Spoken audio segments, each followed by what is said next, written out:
cars was climbing the hill. Sergio Perez's car was hitting the ground going up through Eau Rouge corner as brakes so late because it's slightly uphill and plenty of grip through the chicane as well. And we'll talk about some of these corners because we've seen some corners now with this power unit, which we've got to make some changes for next year and the year after, but it's taken away the bravery of a corner like Pouhon, which is turns 10 and 11. But that means the drivers are now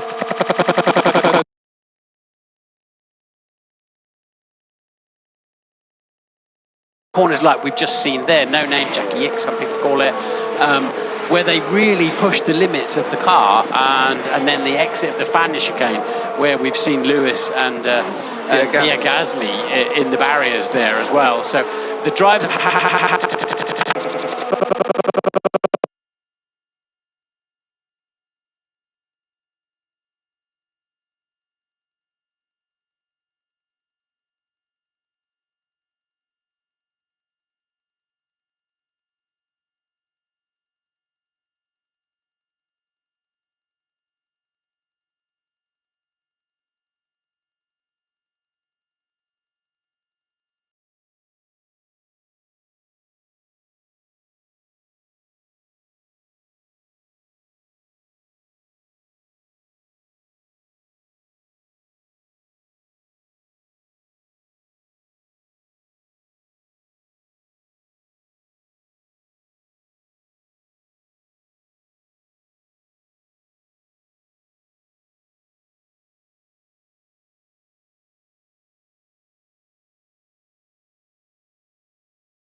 and the rear wing as well, after he made that glancing blow with the barrier on the exit of the Fagnes chicane. Right, on board with Max Verstappen now as he unwinds for another lap.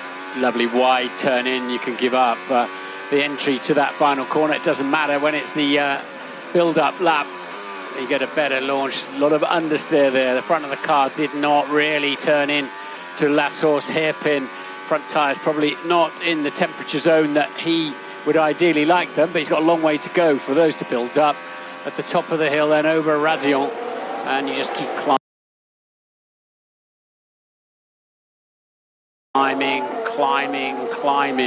edge it towards the left-hand side because it's a right-hander coming up to make it a bigger angle of corner, and then you can just sweep through. It's so satisfying.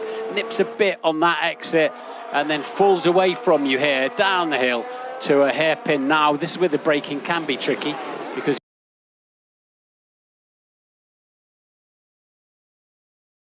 actually lost 0.6 to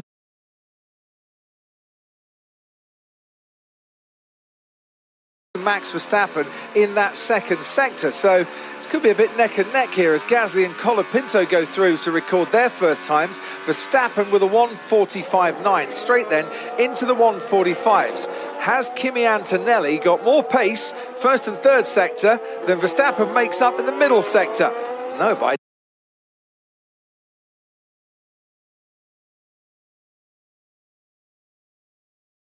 nearly 4 tenths. Verstappen is ahead. That is a bit of a surprise to a lot of people here, but not Martin Brundle, who said it could be a lot closer than you think. George Russell behind his teammate within about tenth and a half of a second, and that's as close as George Russell's got to his teammates so far this weekend, as Behrman goes 5th fastest and ahead of the Alpine and his teammate Esteban Ocon. Longest circuit on the calendar by margin, actually, so you tend to get bigger gaps around there. But Lindblad with a stunning time up there in second place at the moment, just 1/4 second shy of Max Verstappen. We've become used as Carlos Sainz goes 5th fastest. Now, I think Williams have definitely practiced the slipstream there, because look, Alex Albon crosses the line a couple of tenths after his teammate, and he was behind him by the time he finished his lap. I think he was ahead of him when they started. Lawson goes 5th fastest. Across the line goes Charles Leclerc. We've been used to the Racing Bulls putting in some decent lap times this weekend, but for Arvid Lindblad to be ahead still of Kimi Antonelli, Charles Leclerc, George Russell, that is an exceptional time for a young man driving here for the first time in Formula One. I've very rarely seen a young driver look so comfortable so quickly getting into Formula One as Arvid Lindblad. Lewis Hamilton crosses the line 7th fastest only. We're on board now with Isaac Hadjar. He puts in the second best time so far. We'll go to Bernie Collins in a moment. Just get a little read on who's on new tyres, who's on soft tyres, because that can make a difference in the pecking order too, as Piastri crosses the line only 7th, but ahead of Lawson and ahead of Hamilton. Norris to the line now, goes quickest by 6/100ths of a second. Norris, Verstappen, Hadjar, Lindblad, the top 4, which is a bit of a surprise there. Bernie Collins, who's on new tyres and who's on used? Yeah, pretty straightforward at the minute, Crofty. Everyone on new set of soft tyres this first run of Q1. Most of the field have got 4 sets available for the 3 sessions.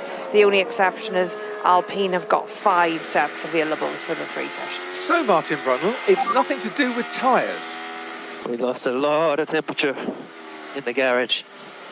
Albeit, you get the feeling Lewis's tyres were a little bit too cold for his liking. Talking of tyre temperatures, I'd be pretty sure there. Yes, so there's no differentiation on the tyres. They all went out with a brand new set, and so we're comparing apples with apples up there at the moment at the top, all through with 7 and 3/4 minutes remaining. Of course, you've got a long out lap there. You've got a long in lap to get back to the pits in the first place, but that becomes progressively, as the time shortened through Q2 and Q3, more of an issue. So Arvid Lindblad trying to replicate what his teammate Liam Lawson did at Silverstone, of course. Liam was second fastest in Q1, qualified 10th eventually for that race. But the Racing Bulls, as it was at times last year, just seems like a really easy package and to handle and to drive for the 2 drivers, and capable of a few surprises. It's beautifully engineered. We were looking around it. We remember we were in the garage in the pre-show, and I was poking around it, and just beautiful, relatively straightforward. A car that functioned quite well, doesn't it? Yeah. You can see the drivers. It gives the drivers confidence.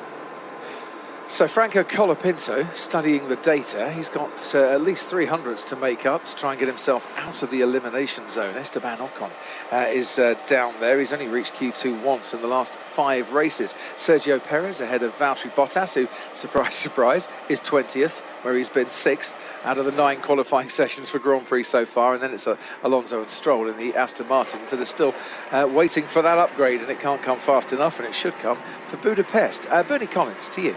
Yeah, just a quick one. There's a big gap, obviously, between Bortolato and Carlos Sainz, and that's sort of maybe where you might expect the cut-off might come. People might gain 4 or 5 tenths into the second run.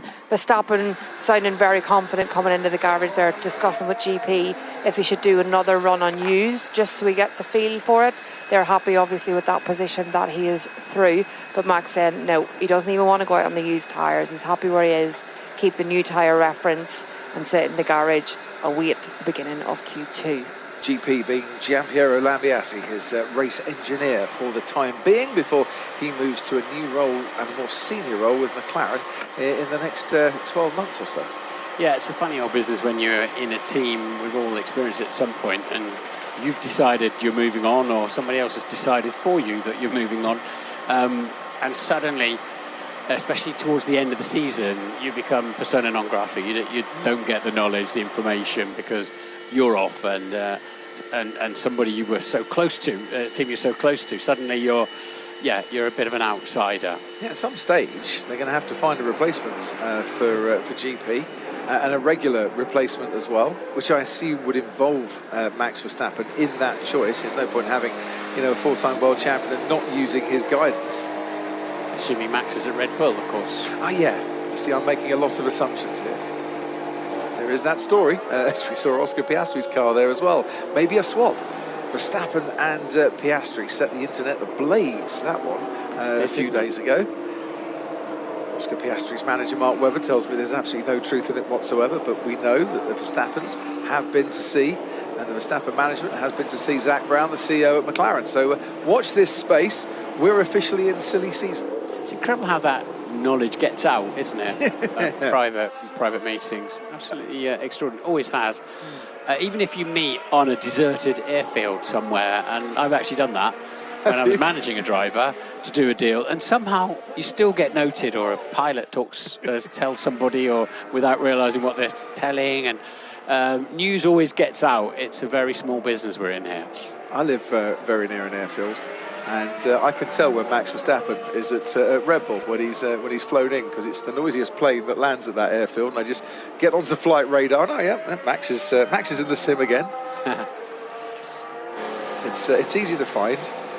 In fact, I actually think there is a social media account that follows Max's plane around the world. If you want to know where he is, you can always track it. Nothing is private, as you say, Martin. Right, 3.5 minutes just over to go here. Kimi Antonelli finds himself as the 5th fastest driver, which at the moment is not too much of an issue, because he should be comfortably through to Q2. However, it's not quite the script that was being suggested after practice a little earlier today. Everyone's out on the track, apart from Bortoleto, Hadjar, Verstappen and Norris. So as Bernie said, that cut-off should be Gabriel Bortoleto, but there are others that are faster than him that want a bit more practice. Yeah, you can only refuel in the garage. That's why they always have to wheel them in, unless they're going to do a racing style pit stop and carry more fuel on the first part of the run, but they wouldn't want to be doing that around here if they can help it. So Kimi Antonelli, let's see what he's got absolutely as a potential. They're looking very used, aren't they, those tyres? So it'll be, if he can get into the 45s on those, that will be a very good sign. Everybody ahead of Gabriel Bortoleto that's gone out are all on used tyres. Below Bortoleto, they're on the new tyres, so give themselves extra grip, and hopefully for that driver extra pace as well. Yeah, there's no point in sending some brand new tyres back you didn't use if you're struggling to get into Q2 and Q3. You might as well use them. Now, have they timed it right with Antonelli as well? Is he going to encounter traffic on this lap as the drivers tend to back up a little bit, making themselves a touch of space before they start their flying lap? That was pretty nifty. Wow, barely lifted off the throttle through there. This is flat out.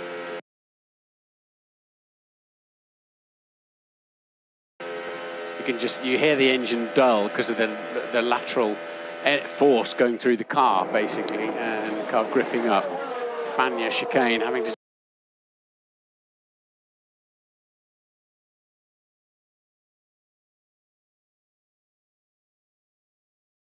jockey the steering wheel a little bit in there to keep it where he wants it on the track. Ride the curb through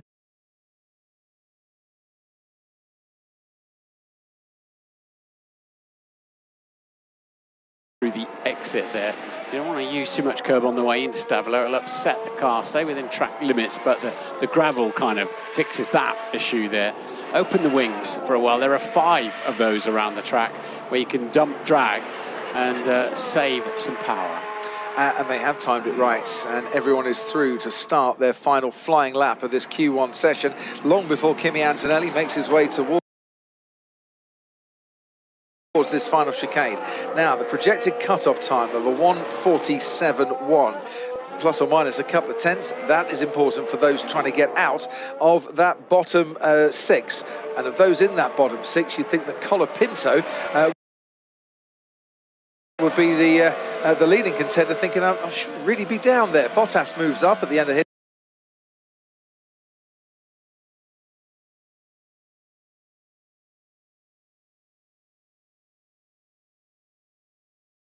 sector, but not during sector 1. So it's touch and go for Pierre Gasly a bit, who finds himself right on the edge here. Hulkenberg, P12. Here comes Lewis Hamilton next across the line, goes 4th fastest. Now it's all about survival. Pierre Gasly is the next one to cross the line, moves up into 12th fastest. So it's Colapinto or Albon racing for a place in Q2. And Alex Albon has missed out, sadly for him and for Williams, as Franco Colapinto makes it out. And Ollie Behrman, I said he should be okay with that time. By about 7/1000ths of a second, he made it. Yeah, by the skin of his teeth. So the Audi's going better towards the end of that session as well. Piastri struggling for ultimate pace again for some reason around here. I mean, he was brilliant here last year, wasn't he? In the ground effect cars was Oscar Piastri.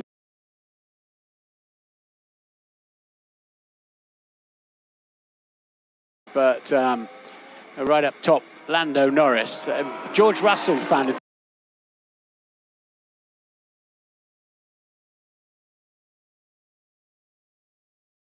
chunk of time on the used tyres. That was good that from George. Certainly was. 7/1000ths of a second then the wrong side of the line for Alex Albon, who qualified 5th on the grid here at Spa last year. His best qualifying performance of the season, but it's another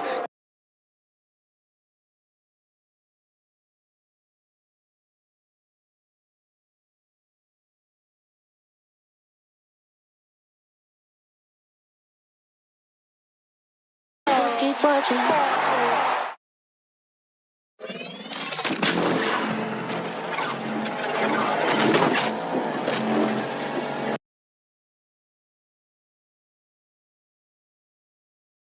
Audi sponsors Formula One on Sky Sports. Here's the chance for Oscar Piastri. Lando has landed.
laps, need to give you a better car, but it was good laps. Or come back again. Yep. And he makes his way into the pits. On the pit wall is team boss James Vowles, who can join us live now. It was close, James, but sadly couldn't find that extra 7 milliseconds. Yeah, you summarised it. The gaps are pretty fine margins at the moment. He was actually up relative to quite a few of the cars. The last corner wasn't perfect, but irrespective, my point still stands. We need to make a better car. Carlos radio. But there's a lot of work going into that package. It's taking the factory and pushing us to the max. Thanks ever so much, James. Hopefully speak to you after Q2. Let's see what Carlos Sainz can do with that. Williams haven't reached Q3.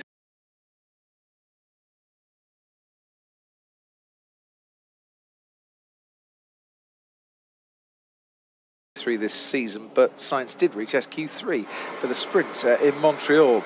And that development race that James Vowles was touching on, obviously not something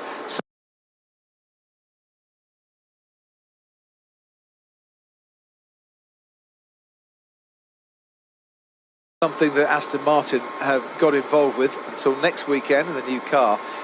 Once again, Martin, a long way off the pace. Yeah, over 4 seconds off the pace, which is an eternity in this business. So they've got a lot of time to find from the chassis and from the power unit. You were saying you think it's a little bit overweight.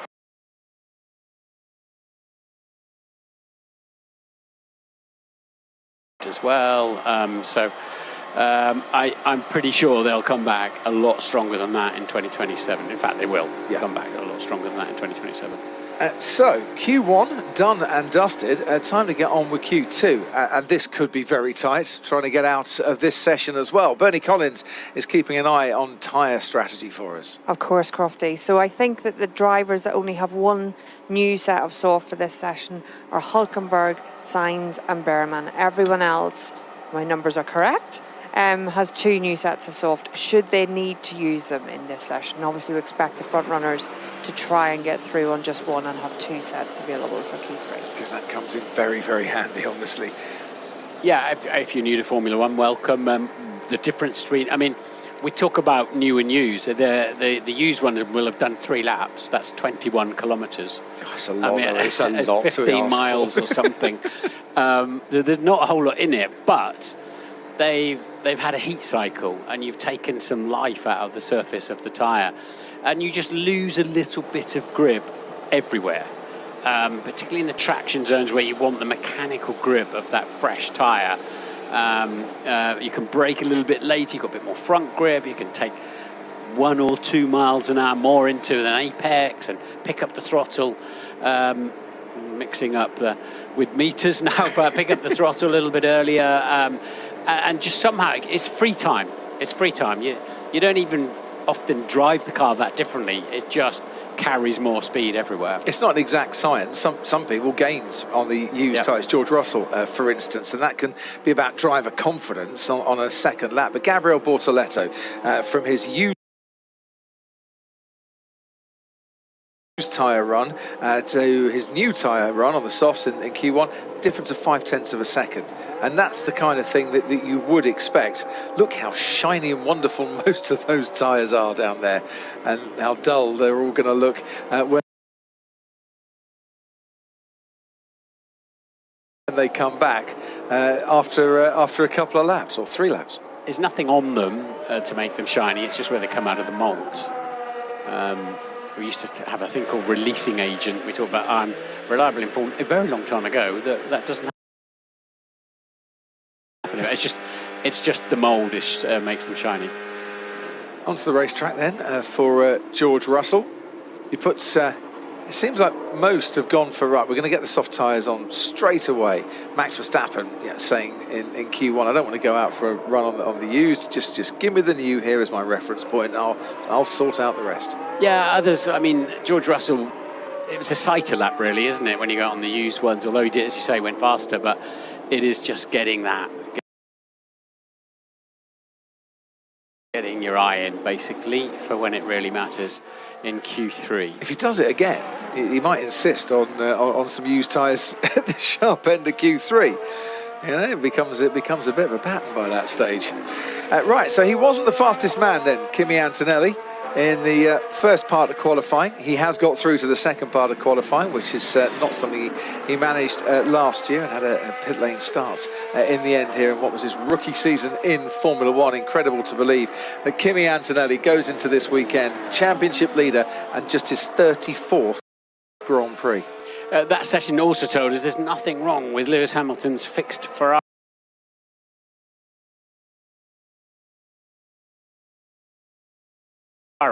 In terms of when it was bouncing across a rough piece of ground, having just been in the barriers in free practice 3 earlier on today, because he was clear on the first part of the lap. It helps him to charge the battery up, doesn't it, with the revs and what have you. So they've been tending to use much shorter gears in the slow corners all season.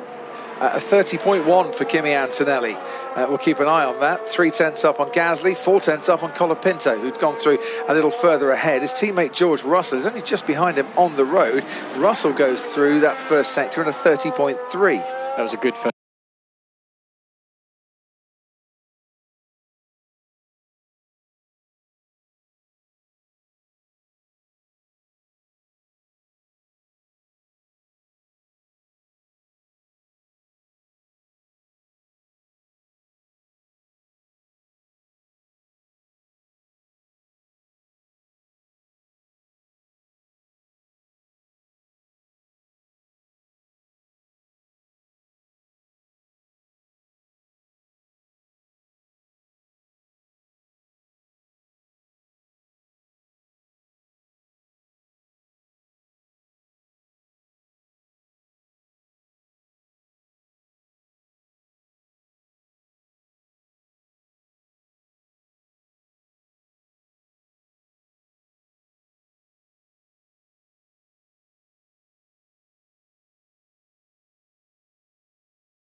For lap time, low 1 minute 45s. That's serious. That is a 1.2 second improvement on his best time in Q1 is what that lap was, and it's half a second clear of George Russell, and that's the gap that we've been seeing for most of this weekend between the two Mercedes. On board now with Carlos Sainz in the Williams, as Ollie Behrman on the used tyres can only do a 147.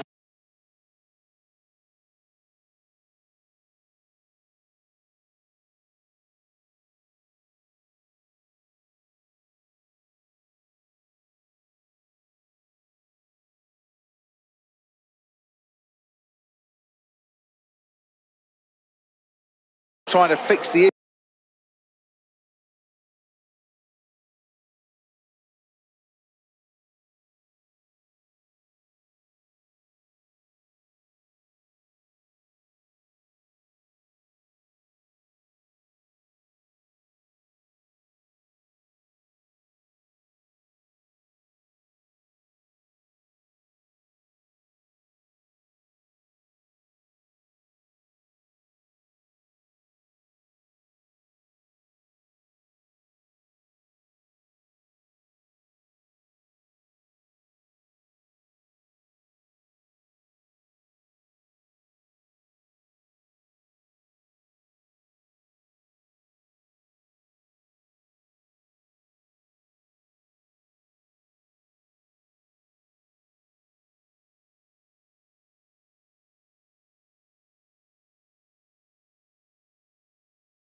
clear some of that air out of the way down to turn 5, and really helped, I think, the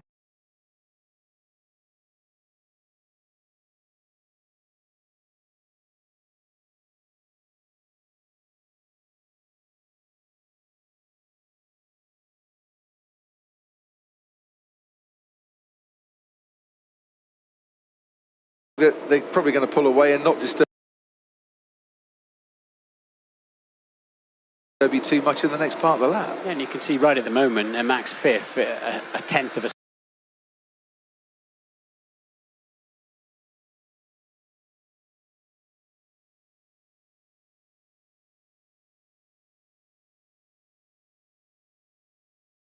second would put him probably 3rd. That's going to be critical. Yeah.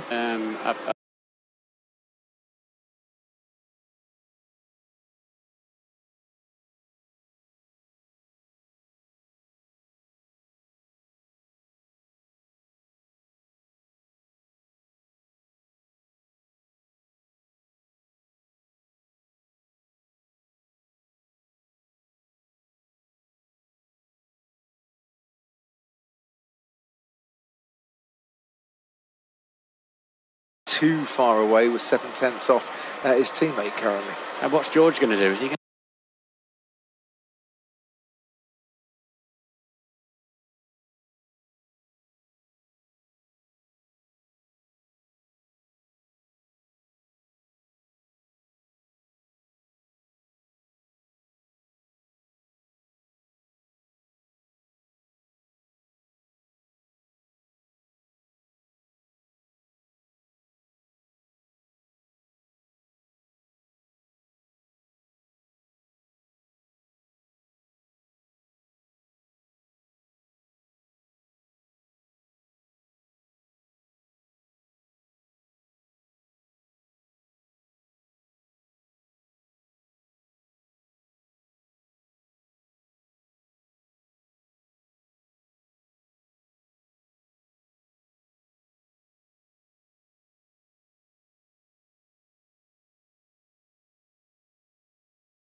It's a tricky one, Martin, because you've got to be in it to win it, and you don't want to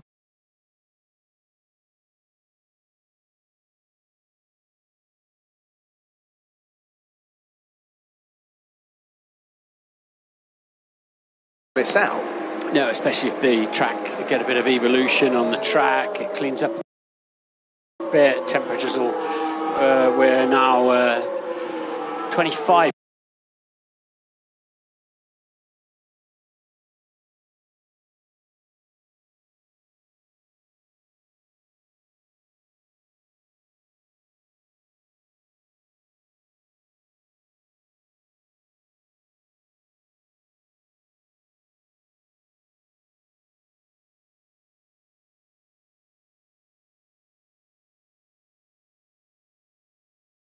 See, this is you get all the data, but then it's down to interpretation and preference.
Unlucky for Lawson there, just needed a fraction more in the final sector and he would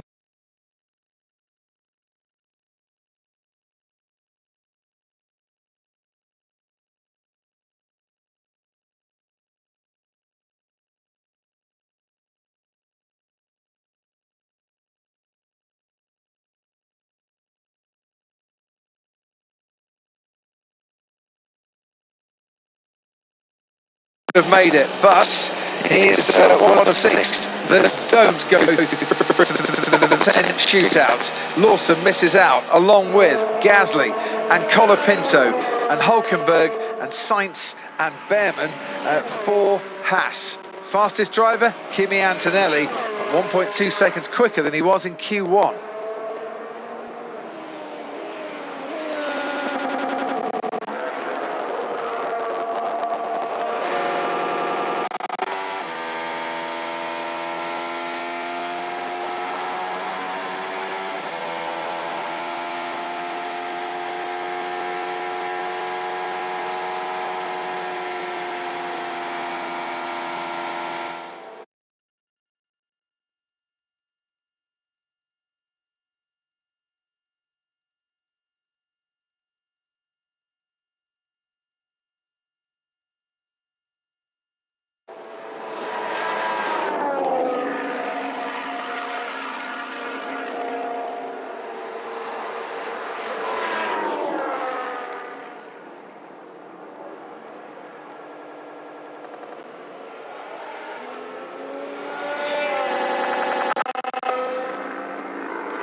Pits, as you can see, the car coming to a stop just out and past the no-name corner, right in front of the back stands, and the marshal holding that in place because it is a very, very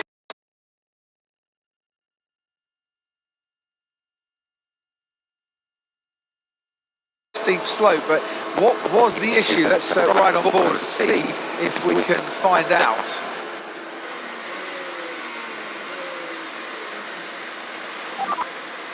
Sorry, Nico, we need to stop the car. We have a hydraulic leak.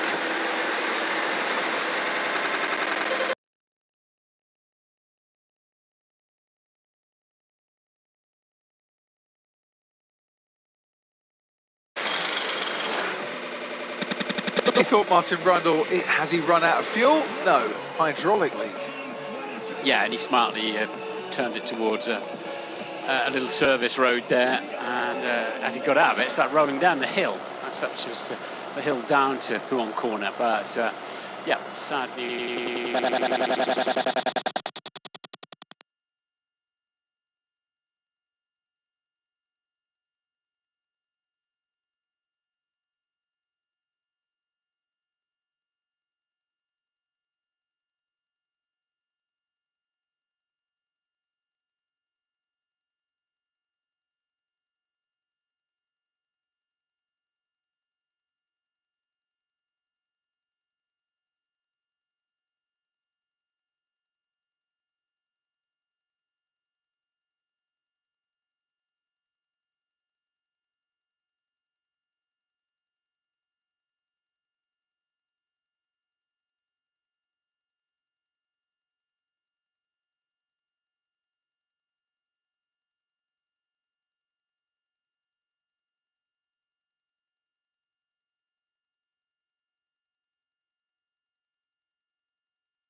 And I think Antonelli, again,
hanging back as well as it's playing Kimi Antonelli back, and I agree with you. It's a nice, very nice.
Know that Lindblad won the right by being fastest qualifier in Silverstone to the new parts, the majority of the new parts on the Racing Bulls, and he's certainly putting them to very good use. Highest qualifying so far in Formula One of P9. So let's see if he can go better today. We're waiting in the pit lane with Lando Norris to get out onto the track. So while we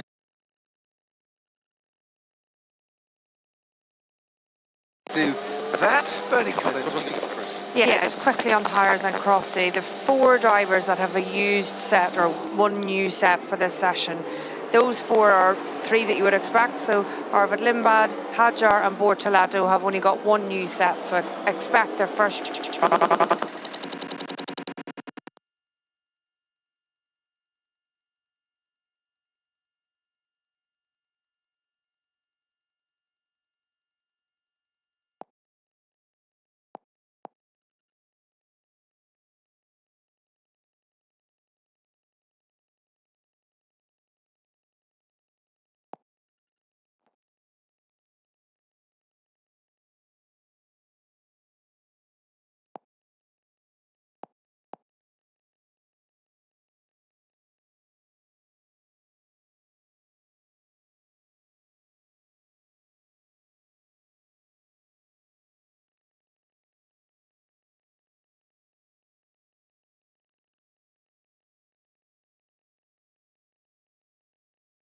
Push into the queue. He certainly was clear of the white line.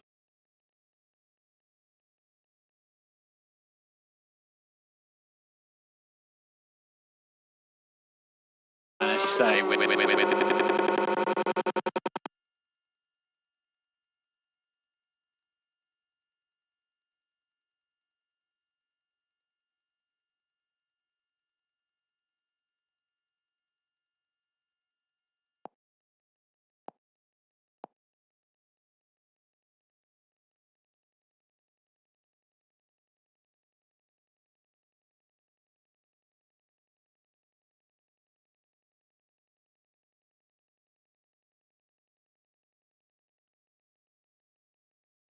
Drivers 30.5 through that first sector. That's about 4/10 of what is the best first sector time and 3/10 of what Kimi Antonelli has just put for Mercedes. The interesting thing for Mercedes is that George Russell was also a 30.2. For once, neck and neck with his teammates through that first sector. and it bodes well for Mercedes to be quick in that first sector in terms of raceability tomorrow, doesn't it? And that's where a lot of the overtaking's done, and Hadjar slows it right down then. So he's going to give the tow through after Paul Frere all the way up to the bus stop chicane. So that's where they've decided is the best tow. Max has got the momentum coming out of that middle sector, and they think, Red Bull, that they can get more advantage. There's Hadjar, got to give him the tow here. Nice tow that Max Verstappen is getting, and this teamwork really could pay dividends here. No disruption for Isaac Hadjar, because he the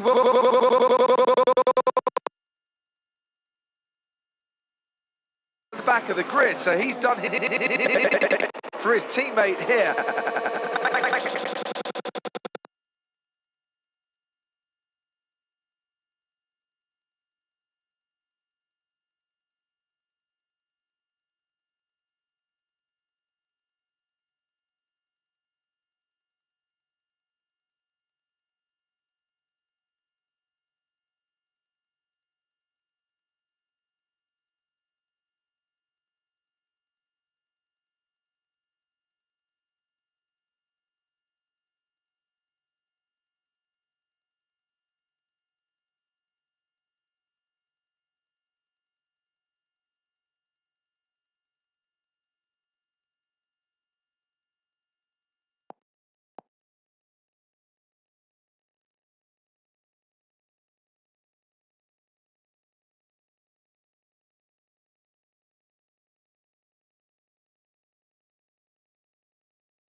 By the distance they're apart, so game on.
yeah, and then you lose speed all the way to the final chicane.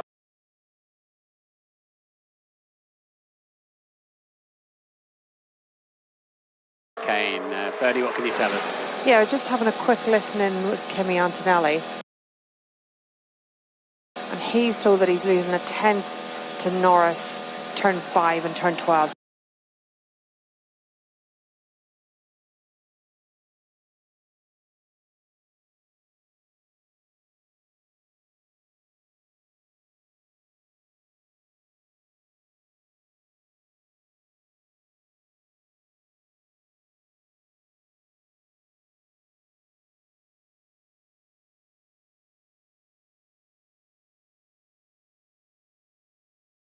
Pit lane or in the garage, so while they clear, which I'm sure is, if it is to clear.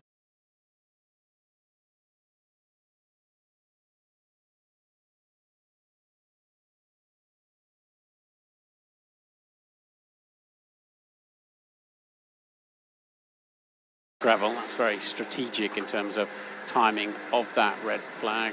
And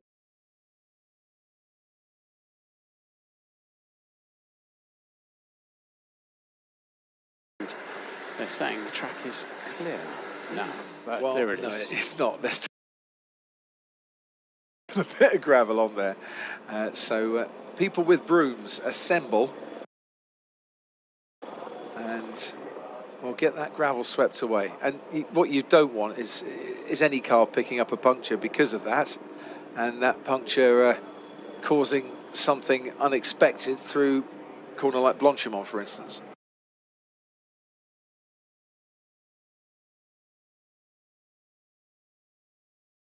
Yeah, I mean, in the race, you can't legislate against that. That'll, there's no way.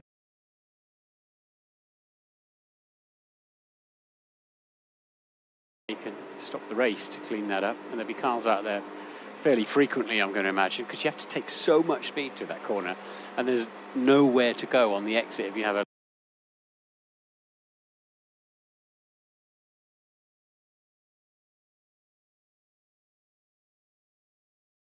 penalty, which is a bit of a save, you'd have to say, if he can do that. They're just looking just around the underside of his car. A bit of glue there. They're just fixing something into place. No notice of a resumption as yet.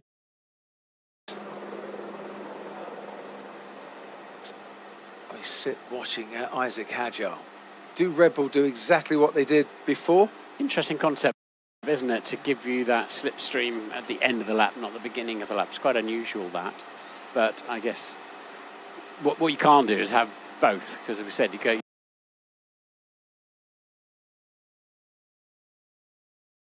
got 45 seconds down the hill where your slipstream giver is hurting your downforce because he's sending you a lot of hot, turbulent air. I suppose we're used to this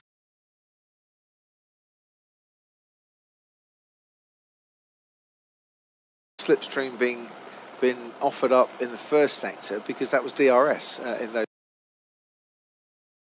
days, and that was the big DRS zone, so it would make more sense to do that. Now Active Aero hasn't replaced DRS, it just dumps a whole load of drags.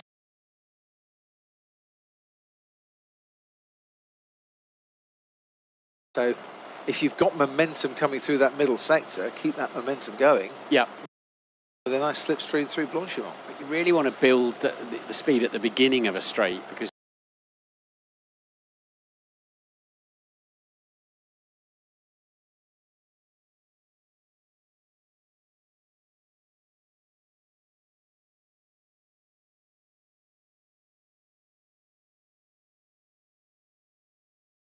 See, the team is playing with they know he's got that penalty. What can they do in terms of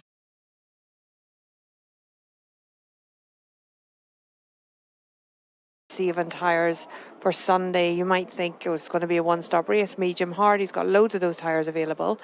But what happens if there's a last-minute safety car, a last-minute red flag, or any of these things. So the team will have done their numbers on what they think holding on to a new soft will be worth for Lando Norris, and that could be crucial come Sunday. It's a fair point. What would you do, Bernie? I would try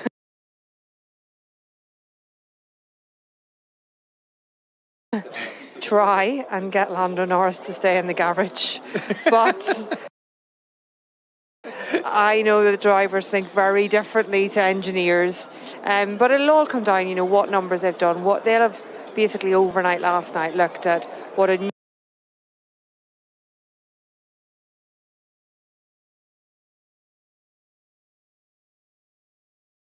new versus used soft will do to his expected finishing position at the end.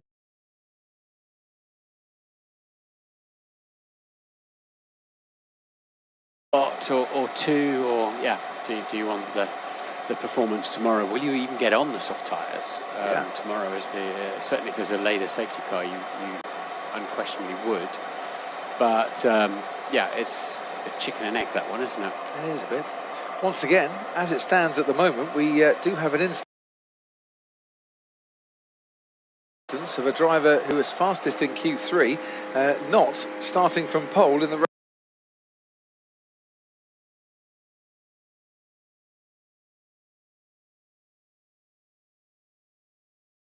race tomorrow, and 3 of the last 5 occasions have all taken place here in Belgium. It's 4 out of 6 as it stands currently.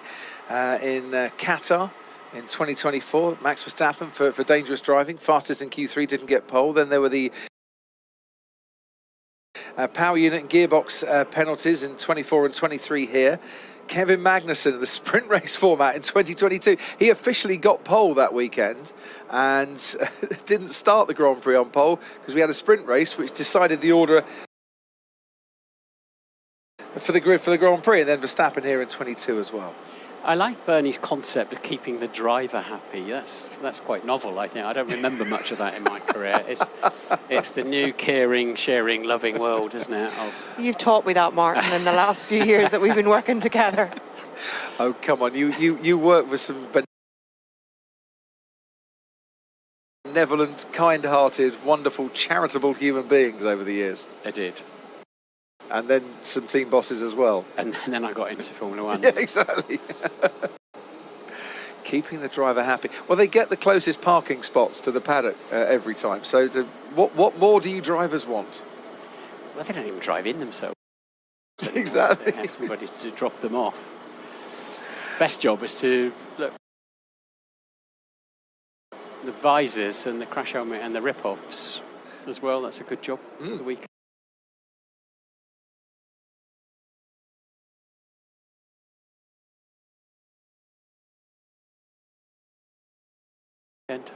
You've got to be organised though. Yep. Do those visors. It's the right visor on. It's a very important job. Sun's coming out here, I never understand why they have so many rip-offs on for qualifying. You're only ever going to need one at any one time, but it's a fair point. Relevant conversation.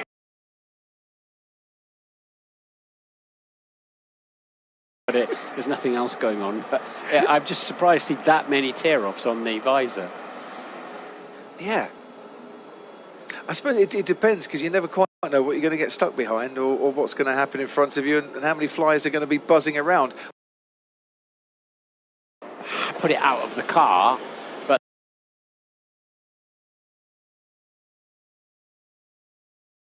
then, of course, it's the car following you that can take the pain. Brake duct, as Bernie said, or a cooling duct. Airbox. They've even ended up in airboxes sometimes, feeding the engine. Right, here we go. Hadjar ahead of Verstappen, and Antonelli ahead of Russell. Leclerc is ahead of Hamilton.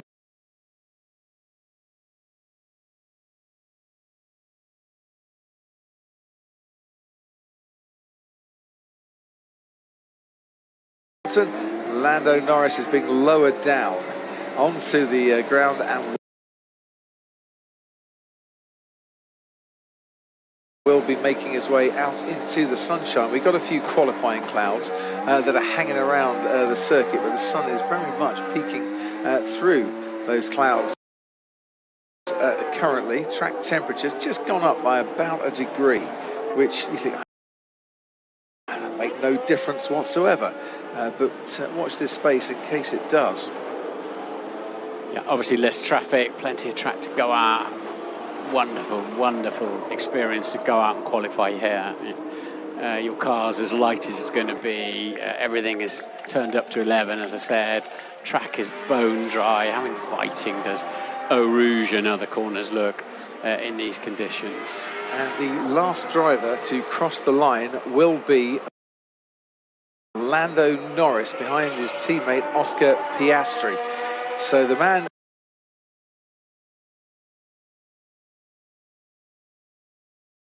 who is fastest in Q3, there he is, will be the last one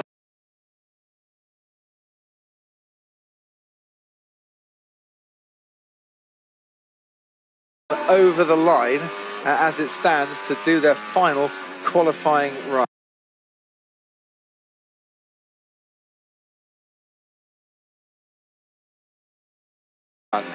Hadjar's out in front of Verstappen again, so we can expect presumably the same service. Now Bortoletto has got in between Antonelli and Russell here, so the queuing tactics at Audi's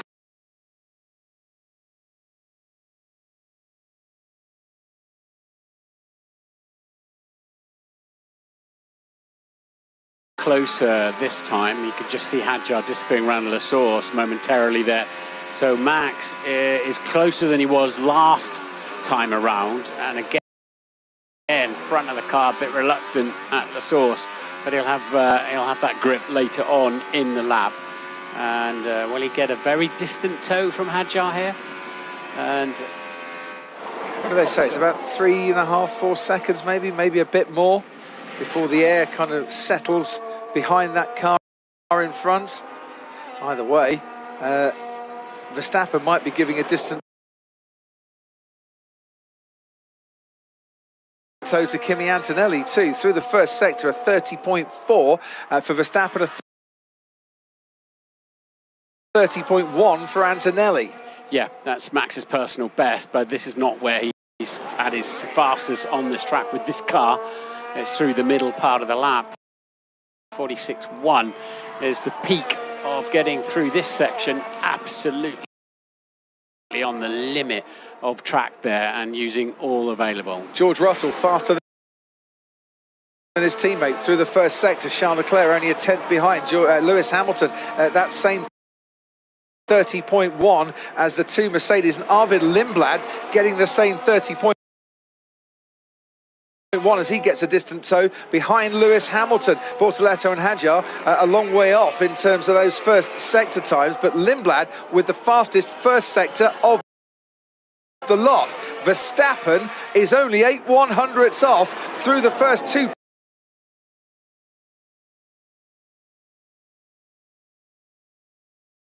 parts of the lap, and now comes the tow behind Isaac Hadjar, and he's getting a really good slipstream now and actually might need to overtake his teammate.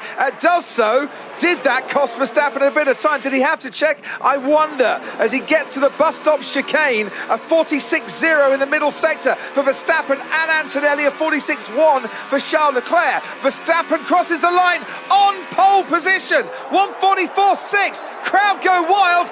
Antonelli replaces him by 0.3 of a second. Kimi Antonelli making it a Mercedes pole position currently. His teammate George Russell very much in touch through the first two parts of the lap, but he misses out in the final sector, half a second down. So it's Antonelli, Verstappen. Here comes Leclerc. No front row for the third race in a row for him. And next across the line, Hamilton can't improve. But what about Lindblad? Fastest in the first sector, personal best middle sector, P7, best qualifying ever for the young rookie in the Racing Bulls. Piastri and Norris to come, but they're not improving. Piastri crosses the line and goes ahead of Lindblad. That P8 will still be good enough for him. Lando Norris, he's not had a great middle sector and pits before the end of his lap, and he left it right until his final flying lap. But he makes it. Kimi Antonelli, 6 poles for him this season, and 10, count them, 10 out of 10 for Mercedes. Yeah, it's a cracking lap, wasn't it? But That's P1, mate. Let's go, man. Let's go. that was Nice tremendous. birthday present for your old man. Yeah, happy birthday, Dad. Well done, mate. Yeah, really tidy lap there.